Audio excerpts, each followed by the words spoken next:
Vietnam के राष्ट्रपति to लाम 3 दिवसीय भारत दौरे पर 5 मई को भारत पहुंचे हैं। वो नई दिल्ली में कई अहम बैठकों में हिस्सा ले रहे हैं।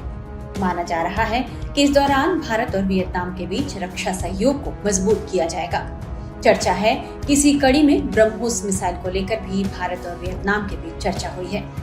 ब्रह्मोस मिसाइल भारत की एक ऐसी ताकत है जिसका नाम सुनकर ही दुश्मन कांपने लगता है। ऑपरेशन सिंदूर के दौरान ब्रह्मोस मिसाइल के सफल प्रयोग ने न केवल भारत की सैन्य क्षमता को साबित किया बल्कि देश का आत्मविश्वास भी बढ़ाया है। राष्ट्रपति टू लाम प्रधानमंत्री नरेंद्र मोदी के बुलावे पर 5 से 7 मई तक के लिए भारत यात्रा पर आए हैं। उनके साथ एक व्यापारिक प्रतिनिधिमंडल भी आया है। वियतनाम के उप प्रधानमंत्री और रक्षा मंत्री जनरल फान वॉन गियांग ने केंद्रीय रक्षा मंत्री राजनाथ सिंह से मुलाकात की। वहीं राष्ट्रपति टू लाम की प्रधानमंत्री नरेंद्र मोदी के साथ द्विपक्षीय वार्ता हुई है। बताया जा रहा है कि वियतनाम भारत रूस की संयुक्त परियोजना ब्रह्मोस एयरोस्पेस द्वारा विकसित ब्रह्मोस सुपरसोनिक क्रूज मिसाइल खरीदने में दिलचस्पी दिखा रहा है। भारत और वियतनाम के बीच ब्रह्मोस मिसाइल को लेकर होने वाले इस सौदे की अनुमानित कीमत करीब 60 अरब रुपए है। इस डील में ब्रह्मोस मिसाइल को लेकर वियतनाम को प्रशिक्षण दिए जाने और लॉजिस्टिक सहायता भी शामिल है।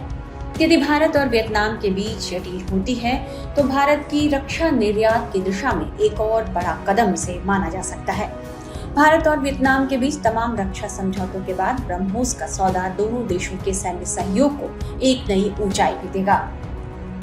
वहीं दक्षिण चीन सागर में वियतनाम की रक्षा क्षमताओं को जरूरी मजबूती देगा। यही बात चीन के लिए नींद उड़ाने वाली है। वियतनाम से पहले भारत ब्रह्मोस मिसाइल फिलीपींस को भी बेच चुका है। इंडोनेशिया भी भारत का यह मिसाइल चाहता है और इसके साथ भी वह समझौता हो चुका है। इन मिसाइलों को इंडोनेशिया अपने युद्धपोतों पर तैनात करेगा, जिससे दक्षिण चीन सागर में उसकी स्थिति मजबूत होगी। आइए अब समझाते हैं कि ब्रह्मोस मिसाइल आखिर है क्या। ब्रह्मोस एक सुपरसोनिक क्रूज मिसाइल है। इसे भारत और रूस ने मिलकर संयुक्त रूप से बनाया है। इसका अधिकांश हिस्सा अब स्वदेशी हो चुका है। भारतीय सेना को 2007 में पहली बार यह मिसाइल मिला। यह मिसाइल तीनों सेनाओं के पास है। इसे हवा, समुद्र और जमीन से हमले के लिए इस्तेमाल किया जाता है। यह माना जा रहा है कि जिस तरह दक्षिण पूर्व एशियाई देशों में भारतीय ब्रह्मोस की मांग बढ़ रही है, उससे चीन के समुद्री प्रभाव के बीच क्षेत्रीय शक्ति संतुलन बनाए रखने में यह मददगार होने वाली है।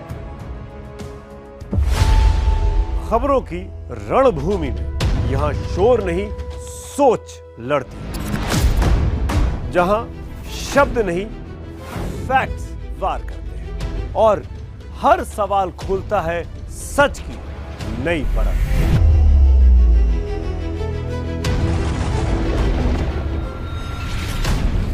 चक्रव्यूह आपके अपने सुमित अवस्थी के साथ सोमवार से शुक्रवार शाम 6:57 पर टाइम्स नाउ नव भारत पर।